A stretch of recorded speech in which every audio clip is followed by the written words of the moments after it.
اگر چادر ڈال دیں ان کے اوپر. بہت مختلف طریقوں سے اس بات کو ایکسپلین کیا جا سکتا ہے, میں زیادہ مثالیں نہیں دے رہا آپ کو. سارے ہی اگر موٹے موٹے ہیں, سارے موٹے موٹے, تو اس سے پہلا امیج جو دنیا کے سامنے جائے گا وہ یہ جائے گا کہ اس مذہب میں باقی تعلیمات کا تو ہمیں نہیں پتا اخلاقیات میں کیا معاملہ ہے, لیکن یہ مذہب میں کھانا پینا بہت زیادہ یہ فرض ہے, کیونکہ سارے ہی مذہب کے ماننے والے کیا ہیں, گول.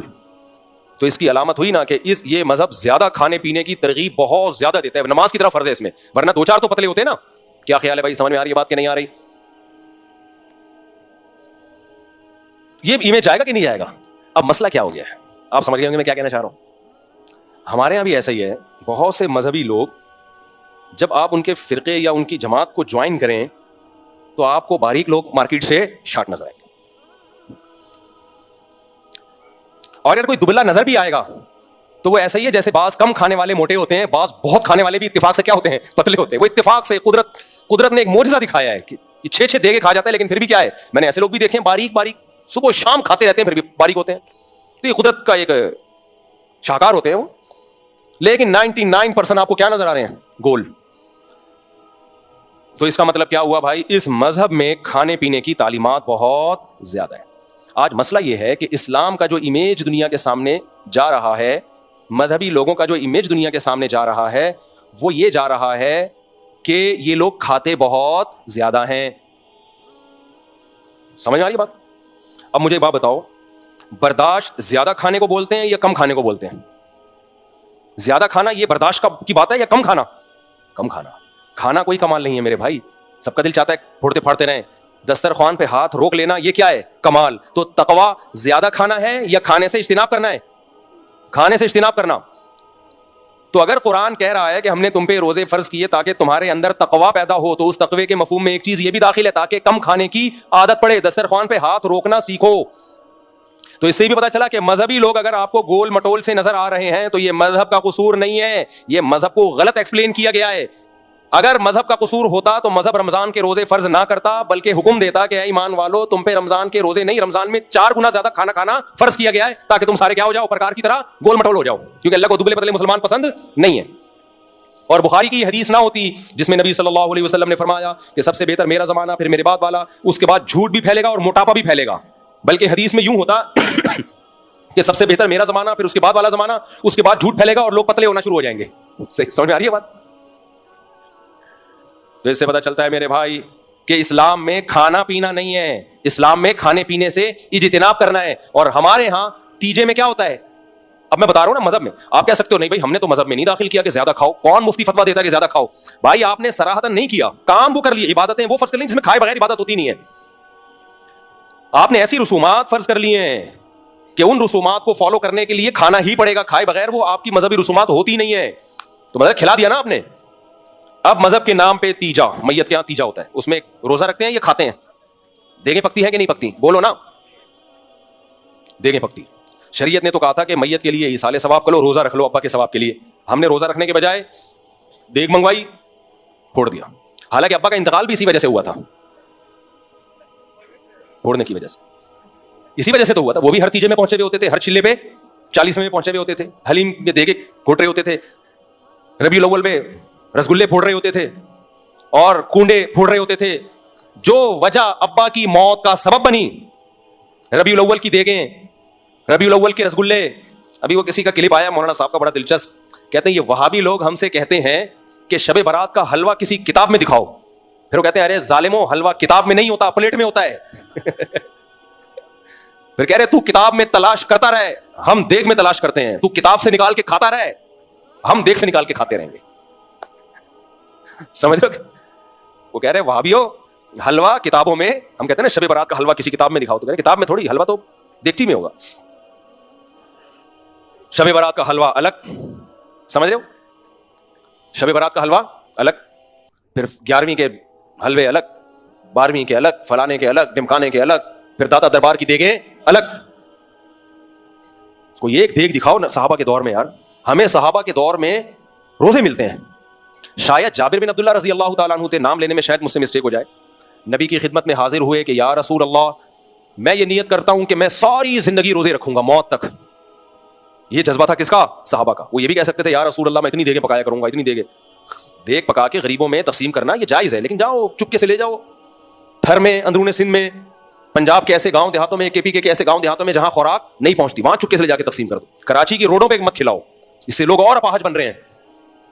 جب سے یہ دسترخوان لگنا شروع ہوئے ہیں نا روڈوں پہ, ڈیفنس اور کلفٹن کے کروڑ پتی لوگوں کے علاقوں میں, اس سے کیا ہوا ہے, کراچی میں جرائم کا ریشو بڑھ گیا ہے. پہلے ڈاکو آیا کرتے تھے باہر سے, تو ان کے پاس رہنے کی جگہ نہیں تھی, کھانے پینے کی جگہ نہیں تھی, 2-4 دن ڈکیتی جب تک نہیں ہوتی تو کیا کھاتے, تو ان کو بہترین موقع مل گیا, بیٹھو یہاں حلوے مانڈے اور بکرے کا گوشت امیر آدمی کے لیے آج کل مشکل ہو گیا ہے.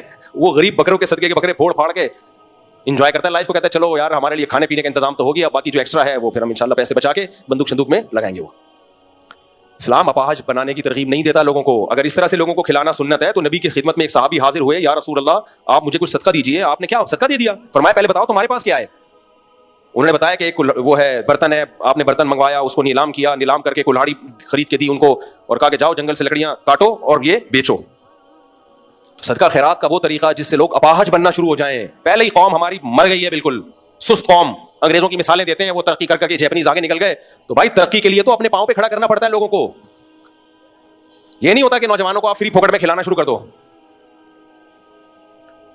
مجھے بھی لوگ زکات صدقات دیتے ہیں جو اعتماد کرتے ہیں نا کہ کوئی جاننے والا, کوئی یعنی آپ کسی کو جانتے ہو تو دو. میری پالیسی ہے کہ مانگنے والے کو دیتا ہی نہیں میں, الا ماشاءاللہ جب تک 100% یقین نہ ہو جائے. کوشش کرتا ہوں خود تلاش کرو کہ کوئی واقعی مستحق ہے تو اس تک پہنچاؤ, اور اس کو بتا دو کہ یہ تمہیں جو دے رہے تمہاری عادت خراب کرنے کے لیے نہیں. تلاش کرو ملازمت. پھر میں تھوڑی تفتیش بھی کرتا ہوں کہ یہ ایسا تو نہیں ہے کہ کیونکہ جب ایک دفعہ فری پھوکٹ کا آنا شروع ہو جائے نا تو غریب کی بھی بیچارے کی وہی عادت ہوتی ہے جو امیروں کی ہوتی ہے, سب کی ایک ہی عادت. جب فری کا منہ لگ جائے تو پھر محنت کر کے کمانا بہت مشکل لگتا ہے. لیکن ہمارے یہاں کیا ہے, جب ایک دفعہ دینا شروع کر دیا تو پھر بالکل بھول جاتے ہیں اس کو, ساری زندگی کھاتا رہتا ہے بیٹھ کے. وہ اس کو بولو بھائی اب خود کر کے کھاؤ. سب سے برا مال پتہ ہے کیا ہے؟ جو بغیر محنت کے بھیک مانگ کے حاصل ہو. سب سے برا مال, یہ انسان کے اندر غیرت ختم کر دیتا ہے. اپنے گھر کی باتیں بتانی نہیں چاہیے, لیکن بعض دفعہ اس سے موٹیویشن بہت ملتی ہے. کل کی بات ہے, کل کی. اپنے 3 بیٹوں کو جو تھوڑے بڑے ہو گئے میں نے بلا کے بٹھایا اپنے سامنے. آپ پوچھ سکتے ہیں کہ بیٹھا ہوئے ہیں, تینوں یہاں بیٹھے ہوئے ہیں. میں نے کہا دیکھو زندگی میں کچھ بھی ہو جائے, کیسے برے حالات ہوں, مجھے یہ خبر نہ ملے کہ کسی کے سامنے ہاتھ پھیلایا ہے. جس دن یہ خبر ملی نا اس دن گردن اڑا دوں گا میں. مر جاؤ بھوک سے. پھر میں نے اپنے حالات بتائے ان کو, اپنے حالات بتائے کہ مجھے کس کس موقع پہ کتنی شدید ضرورت پڑی ہے. اللہ نے مجھے بچایا کہ نہ مر جاؤں گا بھائی, ہاتھ نہیں پھیلانا. اللہ نے بچایا, میرا کمال نہیں ہے. اور مانگنے کے 2 طریقے ہوتے ہیں, ایک تو یہ کہ پیسے دے دو, ایک یہ ہوتا ہے کہ منہ ایسا بنا کے لے کے جاؤ کہ اگلا کہے یار یہ پیسے لے یار. منہ سڑا ہوا. منہ ہمیشہ اچھا رکھو بھائی, اللہ کا دیا بہت کچھ ہے, اور ہے بھی بہت کچھ. ہم تو کہتے ہیں نا حالات خراب, خراب کہاں ہے حالات, جھوٹ بولتے ہیں حالات خراب. جو آدمی 2 ٹائم پیٹ بھر کے روٹی کھا رہا ہے اس کے حالات خراب نہیں ہے, باقی سب ہوس ہے. یہ جو میں نے کہہ دیا نا کیسے کیسے برے حالات آئے لیکن اللہ نے ہاتھ پھیلانے سے بچایا, تو وہ برے کا مطلب جو جس کو لوگ برا سمجھتے ہیں, ورنہ وہ برے نہیں تھے. ہم اس میں بھی اپنے آپ کو بادشاہ سمجھتے تھے. اللہ کا دیا بہت ہے بھائی. برے تو حالات ہم نے اللہ کا شکر ہے کبھی زندگی میں دیکھے ہی نہیں. برے حالات کا مطلب ہوتا ہے 2-3 ٹائم کا فاقہ ہو, پڑے ہوئے ہوں, روٹی نہیں ہے. ایسے حالات کبھی بھی نہیں آئے. یہی حالات آ گئے, وہ بیمار ہے تو فلانے کا ہے, بائک میں پیٹرول کے پیسے نہیں ہیں تو کوئی بات نہیں, WR کیا خیال ہے, WR کبھی نہیں ہے تو تھوڑا پیدل نکل جاؤ, 1 گھنٹہ پہلے نکل جاؤ. اچھا واکنگ, پہلے زمانے میں لوگ پیدل ہی آیا کرتے تھے, کیا خیال ہے 2 گھنٹے کی واک ہو جائے گی. تو بھیک مانگنا بہت, ابھی رمضان ہے نا تو دیکھو بھکاری کیسے نکلیں گے, بے غیرت کہیں کے, موٹے موٹے مستنڈے حرام خور. سعودی عرب میں پاکستانیوں کو نکالا جا رہا ہے, دبئی سے پاکستانیوں کو نکالا جا رہا ہے. افریقہ بھی, میں ساؤتھ افریقہ سے ہو کے آیا ہوں, وہاں کا ویزا انتہائی مشکل کر دیا ہے پاکستانیوں کے لیے. پوری دنیا میں بھیک کی جو منہ لے کے جاتا ہے نا, سڑا ہوا منہ, وہ پاکستانی لے کے جا رہا ہے. سب نہیں ہے الحمدللہ, یہاں خرچ کرنے والے بھی بہت زیادہ ہیں, لیکن بے غیرت بھکاریوں نے پوری دنیا میں ہمارا امیج خراب کر دیا ہے. کوئی شلوار قمیض والا نظر آ جائے نا, لگ رہا ہے یہ پیسے مانگنے آیا یہاں پہ. تو اپنے بچوں کی ابھی سے تربیت کرو کہ مر جانا کسی کے سامنے ہاتھ بولو نہ پھیلانا. کوئی خودکشی کا گناہ نہیں ملے گا اگر مر گئے تو. اللہ سے کہہ دینا اللہ تو نے عزت سے زندہ رکھنا تھا تو رکھ لیتا نا, تو اللہ پھر رکھتا ہے عزت سے. ہمارے ایک استاد تھے, ان کے پاس ایک شخص آیا, کہنے لگا میں آپ کو اپنے خرچے پہ حج کرانا چاہتا ہوں. انہوں نے کہا نہیں وہ میرے پاس تو پیسے ہیں حج کے, لیکن میں اس دفعہ میرا ارادہ نہیں ہے. ہم نے کہا آپ کے پاس تو پیسے نہیں. انہوں نے کہا بھائی میں کسی کے خرچے پہ حج پہ نہیں جانا چاہتا. صحیح ہے نا. انہوں نے کہا یا تو اتنا بے تکلف دوست ہو نا جس سے بہت فری ہو انسان. ایک اجنبی آدمی کا میں اتنا بڑا احسان لوں جس سے سلام دعا نہیں ہے, دوستی یاری نہیں ہے, کتنا بڑا احسان لوں کہ اتنے لاکھ روپے مجھ پہ حج پہ خرچ کرے, اور میں پھر جب بھی اس سے ملوں تو نظریں نیچی رکھوں کہ اس نے مجھے حج کرایا تھا. انہوں نے کہا نہیں. تو ہم نے کہا آپ پہ تو پھر فرض حج کیسے کرو گے؟ انہوں نے کہا ہم اللہ سے کہہ دیں گے اے اللہ تو نے اپنے گھر بلانا تھا تو ہمارے خرچے پہ بلا لیتا نا. صحیح ہے نا, دوسروں کے خرچے پہ کیوں بلا رہے. ہاں جس سے انسان کی بے تکلفی ہو نا وہ ایک الگ بات ہے. بے تکلفی ہو, دوستی یاری ہو, وہ ایک الگ بات ہے. جب بے تکلفی نہیں ہے, جان پہچان نہیں ہے, آپ کو جی ہم اپنے خرچے پہ حج کراتے ہیں، بھائی ہم آپ کو جانتے نہیں ہیں، یہ تھوڑی کہ جو بھی پیسے دے آپ نے جیب میں رکھ کے نکل لیے. جس سے بے تکلفی ہوتی ہے. بھیک کا مطلب کیا ہوتا ہے؟ بھیک کا مطلب یہ ہوتا ہے جب آپ اس سے پیسے لے رہے ہو تو آپ کو تھوڑا سا احساس ہوتا ہے کہ اگلے کا احسان لے رہا ہوں میں. اٹ از کالڈ بھیک. ہدیے میں یہ نہیں ہوتا. ہدیے میں یہ نہیں ہوتا. ہدیے میں الٹا ہوتا ہے. جب کوئی گفٹ دے رہا ہوتا ہے تو لینے والے کا احسان ہوتا ہے کہ آپ ہمیں گفٹ دے رہے ہیں، آپ نے ایکسپٹ کر لیا، آپ کے بڑا شکریہ. مجھے کتنی آفریں حجوں کی آئی ہیں، عمروں کی آئی ہیں، میں نے زندگی میں صرف 2 حج کیے ہیں. آپ کا کیا خیال ہے مجھے ہر سال آفر نہیں آتی ہوگی؟ نہیں آئی میرا خیال ہے بات.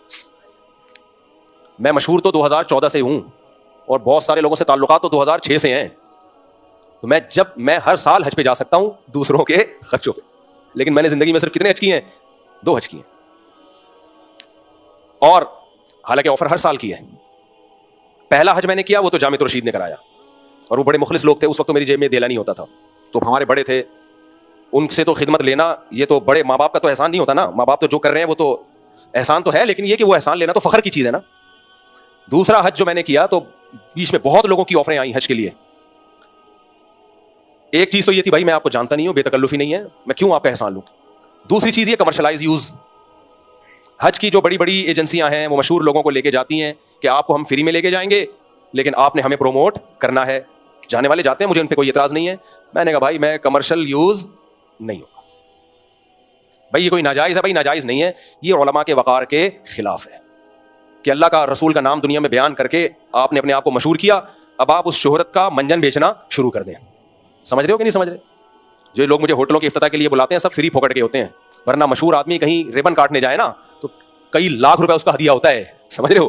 اور اگر مجھے کوئی کہہ دینا کہ آپ ہمارے ہوٹل کا افتتاح کرنے کے لیے آئے 25 لاکھ روپے آپ کو ملیں گے، اس کا مطلب قیامت تک کے لیے اس نے افتتاح کرنے پر پابندی لگا دی. اب میں نہیں کہوں گا، اس لیے کہ ہمارے حضرت فرمایا کرتے تھے کہ پیسہ کمانے کا ناجائز طریقہ بھی اختیار نہ کرو، نامناسب طریقہ بھی اختیار نہ کرو. یہ ناجائز تو نہیں ہے لیکن نامناسب. علماء کے وقار کے خلاف ہے یہ کہ آپ کسی کے جنرل اسٹور پہ جا رہے ہیں، وہاں سے 2 کھجوریں کھا رہے ہیں. وہ جدہ میں ہمارے ایک دوست ہیں، ان کو بہت زبردست جنرل اسٹور ہے، بڑے کروڑ پتی آدمی ہیں وہ. تو انہوں نے بتایا کہ بالی ووڈ کے ایکٹر آتے ہیں ہمارے یہاں، 1 کھجور کھانے کے اتنے لاکھ روپے لیتے ہیں. سمجھ رہے ہو؟ بالی ووڈ کے ایکٹر آئیں گے مشہور ہماری شاپ میں آئیں گے، ڈبے سے 1 کھجور نکالیں گے، کھائیں گے اور ویڈیو بنائیں گے. ہم اس 1 کھجور کے ہم انہیں لاکھوں روپے دیتے ہیں. میں نے کہا یہ تو بڑا نقصان ہے. کہتے ہیں نقصان نہیں ہے، وہ لاکھوں ہمیں ریٹرن ہوتے ہیں کروڑوں کی شکل میں. کھجور ہماری ہی بکتی ہے. پھر سمجھتے ہو کہ نہیں سمجھتے؟ تو میں بھی ایسا کر سکتا ہوں کہ 2 کھجوریں میں کھا لوں اور میں یہ بول دوں کہ آپ کھجوریں کس سے خریدا کرو؟ ان سے. میری تو زندگی بھر کی کھجوریں فری، اور اس کا بیڑا غرق، کیونکہ 4 گھر اور 19.25 کی کھجوریں. بہت آپ کے سمجھ سے بالا تر. اب بچے ہو آپ، سوری میں معذرت چاہتا ہوں، میں نے آپ لوگوں سے ایسی باتیں کی جو آپ کے مینٹل لیول سے، اب 1-1 2-2 بچوں کے ساتھ یہ باتیں سمجھ میں نہیں آئیں گی. 1 بیوی 2 بچوں کے ساتھ یہ باتیں، ایک بیان صرف بالغوں کے لیے رکھوں گا. میں اصل میں بہت آگے چلا جاتا ہوں، میں آپ کے مینٹل لیول سے جب زیادہ آگے کی باتیں ہوتی ہیں نا تو پھر سمجھ سے بالا تر ہو جاتا ہے. 19.25 کا مطلب یہ سمجھیں گے ہی نہیں. ایک جگہ میں نے بیان میں کہا 19.25، تو نیچے کسی نے کمنٹ میں تھوڑے دن پہلے تو 16.5 تھے، کچھ تھوڑے دن پہلے تو 16.5 تھے، یہ 2-3 سال میں 19.25 کیسے ہو گئے؟ تو وہی بات ہے، نابالغ لوگوں کی سمجھ میں یہ باتیں 1-1 بیوی 1-2 نہیں آئیں گے سمجھ میں. جب زیادہ بیویاں ہوں تو پھر بولیں گے 16.5 سے 3 سال میں صرف 19.25. پھر یہ جس دن یہ ذہن بن گیا نا، میں سمجھوں گا آپ کی سمجھ میں میرا بیان آنے لگا ہے. جس دن یہ ذہن بن گیا کہ یار چند سال پہلے 16.5 اور 3-4 سال کے بعد صرف 19.25، تو یہ جب یہ سوچ بن گئی آپ کی تو میں بولوں گا اب الحمدللہ آپ جو میں ذہن بنانا چاہتا ہوں وہ ذہن الحمدللہ بن گیا ہے. لیکن ابھی بھی زیادہ تر لوگوں کی سمجھ میں نہیں آ رہا ہے کہ کیا. خیر چھوڑو، نہیں آئے سمجھ میں، قیامت کے دن سمجھ میں آ جائے گا انشاءاللہ. اچھا ہم جلدی سے بات کو سمیٹ کے ختم کرتے ہیں. تو بات یہ چل رہی تھی کہ ہاں، تو میں یہ عرض کر رہا تھا کہ یہ جو ہاتھ پھیلانا ہے نا، یہ بہت بری عادت ہے، بہت بری. اللہ کی عادت ہے، جس نے ایک دفعہ ہاتھ یوں کیا گیا ہمیشہ کے لیے. تو اپنے بچوں کو کل میں نے بٹھا کے تھوڑے سمجھدار ہو رہے ہیں نا، پر نکلنا شروع ہو رہے ہیں، یہ کام نہیں کرنا بھائی، یہ کام نہیں کرنا. تو برداشت، ہاں میں عرض کر رہا تھا کہ اگر کسی مذہب کے ماننے والوں میں برداشت نہیں ہے، اللہ بچا کے رکھے ہمیں ہاتھ کو یوں پھیلانے سے. حالات بدلتے دیر نہیں لگتی. تو میں اللہ سے دعا مانگتا ہوں کہ اے اللہ تو نے آج تک ہاتھ ایسے نہیں کیا، آئندہ بھی بچا، اور کوئی آزمائش میں نہ ڈال ہمیں.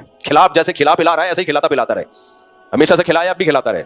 ایسے حالات ہی نہ مانگا کرو اللہ تعالیٰ سے کہ لوگوں کے سامنے ہاتھ پھیلانے پڑے. تو میں یہ بتا رہا تھا کہ پوری دنیا میں پاکستانیوں کو بین کیا جا رہا ہے. وجہ کیا ہے؟ بھیک مانگ مانگ کے نا. ایک عربی کا واقعہ نہیں, ایک بیٹھا ہوا تھا پاکستانی حرم میں, تو ایک عربی نے آ کے نا اس کو نوٹوں کی گڈی تھمائی. تو وہ پاکستانی غیرت مند تھا, اس نے بولا بھائی میں کیوں مجھے پیسے دے رہا ہے, بے غیرت ہوتا تو رکھ کے نکل لیتا. چھوڑو یار کیا کرنا ہے. تو غیرت مند پاکستانی تھا, اس نے عربی کو بولا بھائی کیوں دے رہے ہو مجھے. اس عربی نے بولا زکات زکات. اس نے بولا میں زکات کا مستحق نہیں ہوں. پاکستانیوں میں جو سخی لوگ ہیں بڑے خاندانی, مسجد نبوی میں آپ رمضان میں دسترخوان دیکھو, نام بھی پتہ نہیں ہوتا, بس اتنا پتا ہوتا ہے کسی پاکستانی کا دسترخوان ہے یہ. تو ایسے غیرت مند بنو بھائی, تمہاری ملک کا نام دنیا میں روشن ہوگا. تو وہ کیا ہے کہ اس پاکستانی کو آ کے دیے, تو پاکستانی نے واپس کر دیے. ریال کی گڈی ویسے بھی بڑی زبردست گڈی ہوتی ہے, تو واپس کر دی. اس عربی نے بولا زکات رکھو. اس نے بولا بھائی میں غریب نہیں ہوں. اس نے کہا کہ نہیں رکھو رکھو رکھو. بولا بھائی میں غریب نہیں ہوں, میں زکات کیوں لوں یار, تیری زکات ادا نہیں ہوگی. اس نے کہا نہیں رکھو رکھو, زکات ہے زکات ہے. شلوار قمیض سے اس عربی نے پہچانا کہ یہ پاکستانی ہے. تو جو دیکھنے والا اس واقعے کو تھا, اس نے مجھے بتایا کہ جب پاکستانی نے بار بار کہا نا کہ میں غریب نہیں ہوں, مجھے کیوں دے رہا ہے, تو اس عربی نے بولا کلو پاکستانی غریب مسکین. غریب کو مسکین کہتے ہیں عربی میں. کلو پاکستانی مسکین, تیرے غریب ہونے کے لیے اتنا کافی ہے کہ تو پاکستانی ہے, رکھ. تو یہ پاکستانیوں کا دنیا میں ایک تصور ہے, اور یہ الحمدللہ کچھ ہمارے حکمرانوں نے بنایا, کھا کھا کے ملک کو الحمدللہ کنگال کر دیا.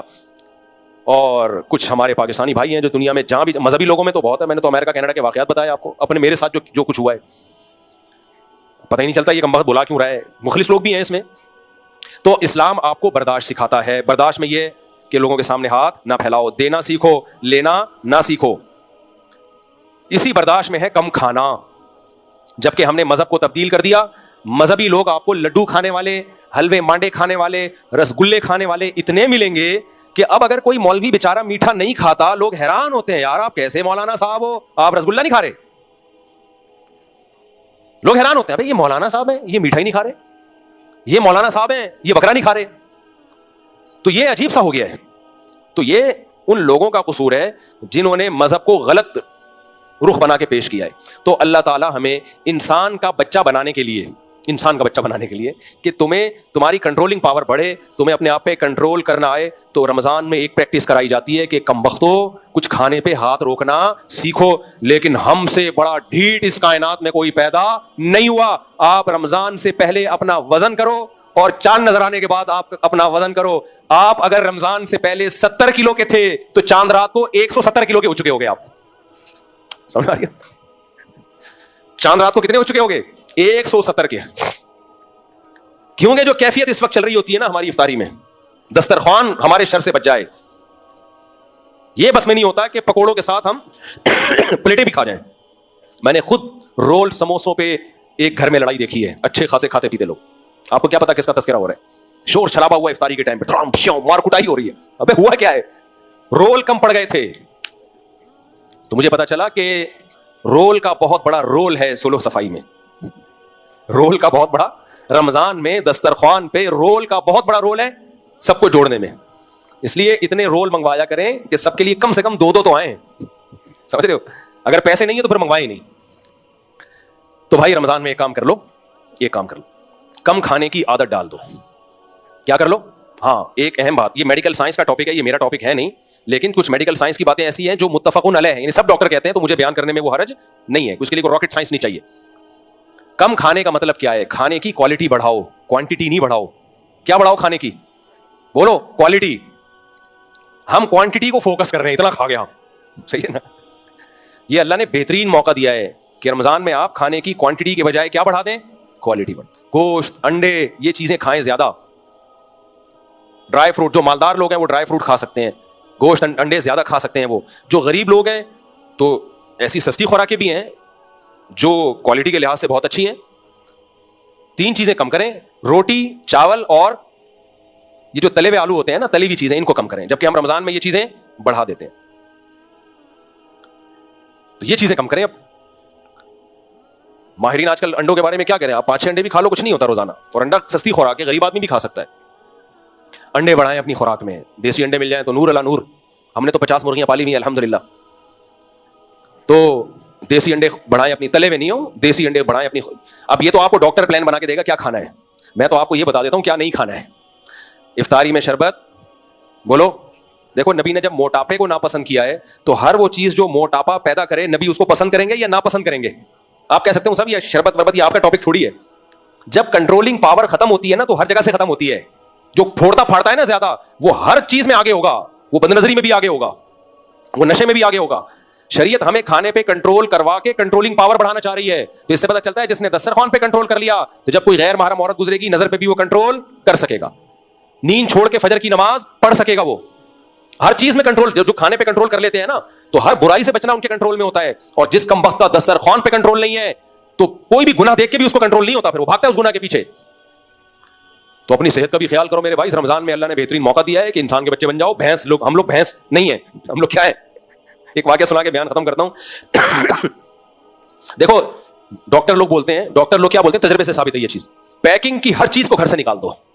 کوئی بھی چیز جو کمپنی بنا کے دے رہی ہے کتنی اچھی ہو, کتنے اس کے